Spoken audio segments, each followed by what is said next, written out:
नाजरीन, स्टॉकहोम से आरिफ कसाना का सलाम कबूल कीजिए। कौवे को बड़ा चालाक और सियाना परिंदा जो है वो तस्वर किया जाता है।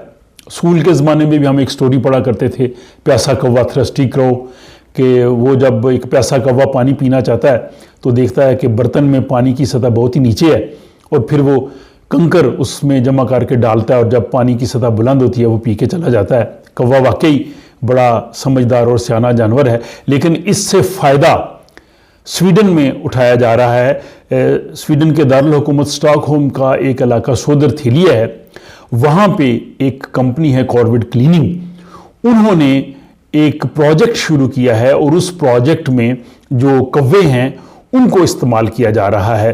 वो सूरत हाल कुछ इस तरह से है कि यहाँ की जो इस कंपनी है, इसने ये सोचा कि जो गलियों बाज़ारों में सिगरेट के टुकड़े लोग सिगरेट पीने के बाद फेंक देते हैं, उनको सफाई का एक बहुत बड़ा मसला है। उसके लिए लोग रखे जाते हैं, लेकिन फिर भी हर जगह से वो टुकड़े इकट्ठे नहीं किए जा सकते। और यहाँ पे ये तहकीक हुई है कि गलियों बाज़ारों में जो कूड़ा करकट नज़र आता है वो तकरीबन 60% जो है, 60% जो है वो सिगरेट के टुकड़े होते हैं। तो उसके लिए उन्होंने ये किया कि कौवे जो हैं इनको उन्होंने तरबियत दी है। कौवे जो हैं वो सिगरेट के टुकड़े इकट्ठे करके लाते हैं और जब ला के वो वहाँ पे फेंकते हैं जहाँ पे वो जमा कर रहे हैं, तो वहाँ से फिर उनको जो है वो दाना वगैरह मिलता है। तो कौवे जो हैं वो इस लिहाज से उनको ये समझ आ गई है कि अगर हम सिगरेट के टुकड़े इकट्ठे करके लाएंगे, उनको यहाँ फेंकेंगे, तो हमें जो है वो खाने को कुछ मिलेगा।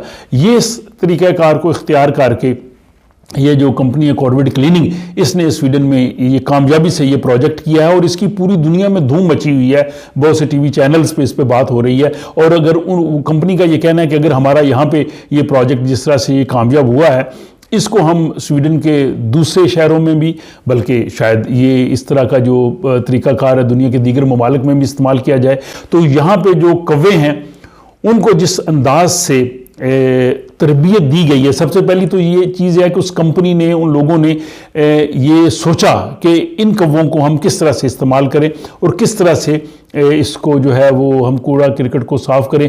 इसीलिए कहते हैं कि स्वीडिश कौम जो है वो इनोवेशन में दुनिया की सफ़ेवल की कौम है और इस तरह की चीज़ें सोचते हैं। और कौवों को उन्होंने जो सफाई के काम पे लगा दिया है, तो ये एक बहुत ही बड़ा अमेजिंग प्रोजेक्ट है और यकीनन इससे जो है वो सफाई के जो है वो मसाइल भी हल होंगे।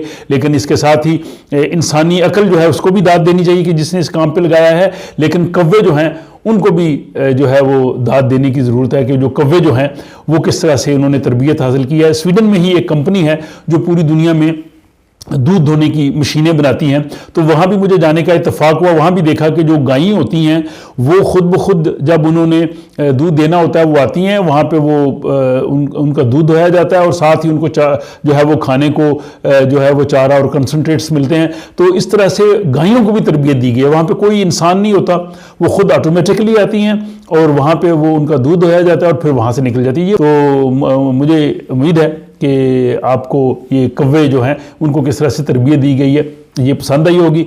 मज़ीद इस तरह की इंफॉर्मेटिव और दिलचस्प वीडियोस देखने के लिए आप इस चैनल को सब्सक्राइब कर सकते हैं और अपने दोस्त अहबाब को भी बता सकते हैं। तो मुझे इजाज़त दीजिए और अपना ख्याल रखिएगा। खुदा हाफिज़।